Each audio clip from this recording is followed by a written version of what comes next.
As mentioned before, blood pressure is mostly seen in the arterial blood vessels due to the cardiac cycle.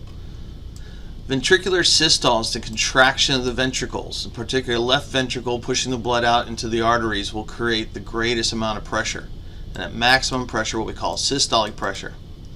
Ventricular diastole is relaxation of the heart, and again, mostly the ventricles, and especially the left ventricle, which feeds the aorta and most of the systemic part, or arterial part of the body.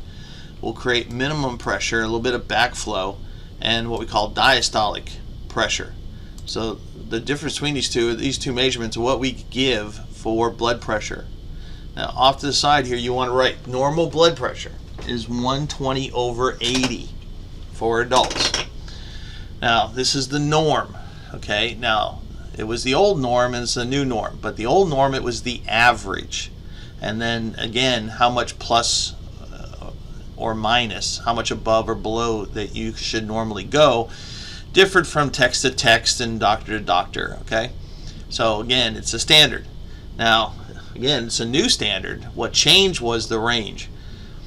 Now it's not considered the middle, the norm, the average. It's actually considered the high of that range. So actually, 120/80 is normal and healthy, but what you should do is there's a range below it that you can normally go for homeostasis. And again, it's arguable. If you're 121/81, okay, doctors don't care, okay. But how far below and such, okay, they still differ textbook to textbook and doctor to doctor. The key one to remember though is 120/80, and actually that's very important to me because one time I went in for a physical and my temperature was 98.7 or just off of normal, pretty much normal. And nurse took my blood pressure. It was 120/80. Actually, it was better than that before, but I was between jobs, under a little stress, and I hadn't been exercising regularly for about a month. I was trying to get a work visa to go over and taught in Saudi Arabia for a year and a half.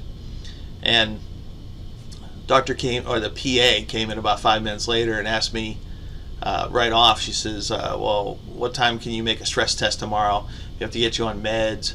We have to take care of this high blood pressure. And what high blood pressure? What are you talking about? Oh yeah, you have high blood pressure. We have to get you a stress test. I said, I'm just here for a physical for a work visa. And she said, oh no work visa. We have to stop this high blood pressure. Harman, Harman. She says, yes, Harman. And I saw what she wrote down. She wrote 120/80. She said, yes, 120/80. I said, well, okay, let's go another way. What do you consider high blood pressure? And she kind of looked at me funny and she just walked out. 10 minutes later, she walks in. She says, okay, so you need an x-ray, you need a basic blood test, basic urinalysis test. What about my blood pressure? She said, oh, never mind. Probably in 10 minutes. She probably didn't ask anybody because she didn't want to. I mean, would you go ask somebody that? I mean, she was a physician assistant, for gosh sakes. And so she probably looked it up. And she said, okay, anything else you need? And I said, yeah, a real doctor. And she was pretty mad at me. And it was the physical from hell because, next day they lost the blood specimen, so I had to go give another one. Next day they contaminated the urine specimen, so I had to go give another one. Oh, they wanted a second x-ray. The next day, they lost the urine specimen, so I had to give another one. And a whole week to take care of this basic physical, and she ran the bill up to $300. And it was just atrocious, all because she was mad because I challenged her. But if she would have given me medicine, lower my blood pressure when it was normal, she could have killed me. I was actually a good patient, and I didn't even get mad at her. I was upset. But it comes down, luckily I knew what normal blood pressure was, and I was nosy and saw what the nurse wrote down. I just didn't listen to the doctor. So 120/80, even, any person knowing that could save their life someday. As I mentioned, the ventricles can make most of the pressure, and especially that left ventricle is mostly what affects most of the body. Now we can talk about arterial pressure, or atrial pressure, atrial, but it only affects the ventricles. So unless you're a heart specialist, it's really not going to matter. Now, the alternation between the systolic and diastolic pressure is what causes the pulse. As the diastolic goes to systolic, it'll sudden pressure increase into the blood vessels, the arteries, and cause them to expand. Now, we have these generally throughout the body that we use. Some of these are more for adults and some are more for kids. Of course, radial artery, that's the one you do on your wrist. Everybody knows that one. The carotid artery, that's the one you put 2 fingers up on your neck. Now, the brachial artery is not one we usually consider the pulse, but actually when you take somebody's blood pressure, that spurting that you hear, what we call the sounds of Korsakoff, as you blow up the pressure cuff until it blocks the blood going through. And then as high blood pressure surges through, you're actually listening to the pulse. And you could take both at the same time. The best one to use on a person is actually the femoral artery. This is the largest artery in the surface of the body that you can actually palpate for the pulse. So sometimes, though, if a person's pulse is so weak, you might not feel it in a small radial artery. Now, usually you'll feel it in the carotid, but they say sometimes it can be so low that actually you can't. This one is not really PC to go grab somebody's groin. However, if the patient's already out and you're worried about if their heart's pumping, because if it is and you give them CPR, that's not a good thing. So you want to make certain that their heart's not beating. If you don't feel it here, it's not pumping. Now, we also, physicians use the temporal artery, and if you ever felt a pounding headache in the temporal region of your head, in your temple, that's where they can feel this. And also the facial artery. Now, these ones over here are mostly used for kids. Since kids have smaller arms, now they can still use the carotid and the femoral, but they'll use the facial.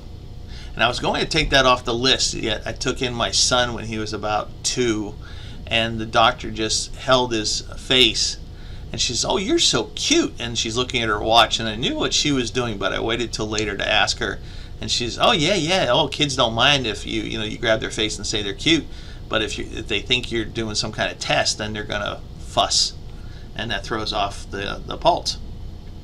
So I got to leave it in a list. Popliteal artery, that's the one behind the knee, the popliteal artery back there. It's similar to the brachial, but again, the leg is more developed, and so the artery is bigger and better to take the pulse. Posterior tibial, that's basically the back of the upper part of the ankle. It is comparative to the radial artery, but now, of course, in the leg, again, bigger and better to use. And dorsalis pedis is in the arch of the foot, so sometimes you see the monitor or you see the doctor or nurse pinch a baby's foot, and that's what they're doing, is taking the pulse. Factors that affect the blood pressure, heart action, the cardiac output, known as the CO, the stroke volume, which is the blood pump per minute, and of course the heart rate, HR, the beats per minute. So how fast it's going and how much it's pumping in actual. Blood volume affects this. Now remember, adults have about 5 liters of blood. Now times that can increase, such as right after you drank a lot of liquid, or if your kidneys shut down, and so that can cause an increase in pressure.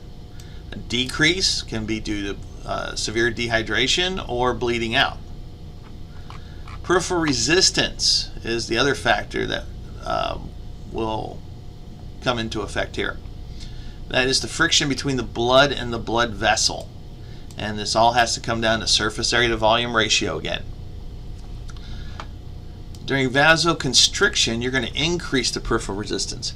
When those muscles constrict, the surface area gets smaller, but so does the volume. Remember, the volume will get smaller faster, so more of those blood cells are actually rubbing up against the outside lining, a higher percentage of them. During vasodilation, just the opposite. The surface area increases, but the volume increases. And remember, the volume increases faster. So more of the blood vessels are more of the blood cells are away from the blood vessel, and there's less friction, so the blood flows more freely. And that's why when somebody has high blood pressure, they give them vasodilators to decrease the blood pressure. Viscosity also comes into play in a small amount Resistance to blood flow, molecule against molecule, as one blood cell rubs up against another. That's why you don't want your blood to be too thick or too thin. Of course, it increases when you add more blood cells and proteins and such and make it too thick, and decreases as the blood becomes more watery. It all comes down to this little algebraic equation: BP equals CO times PR. Not the oil company. Blood pressure equals the cardiac output times the peripheral resistance. So given any of the two, you should be able to figure out the third. That's algebra. Starling's law of the heart: the longer the fiber, and we're talking here about the muscle cardiac fibers, the larger the contraction, the more force is going to be used. And of course, the smaller the fiber, the less contraction, the less force. Baroreceptors, we mentioned AP1, those little squeeze toys, will monitor blood pressure, especially in the aorta, to make certain that blood pressure is high enough but not too high. Again, homeostasis as soon as it comes out of the heart in the aorta. And also in the carotid arteries to make certain that blood pressure is just right going to the brain. This is monitored by the cardiac center in the brain. Again, there's a little fork in the road, the brainstem, between the cardioinhibitory reflex, which will decrease cardiac output, decrease blood pressure if it's getting too high, and cardioaccelerator reflex to increase the cardiac output and therefore increase the blood pressure if it's getting too low. Again, negative feedback, opposite of what is going out of sync.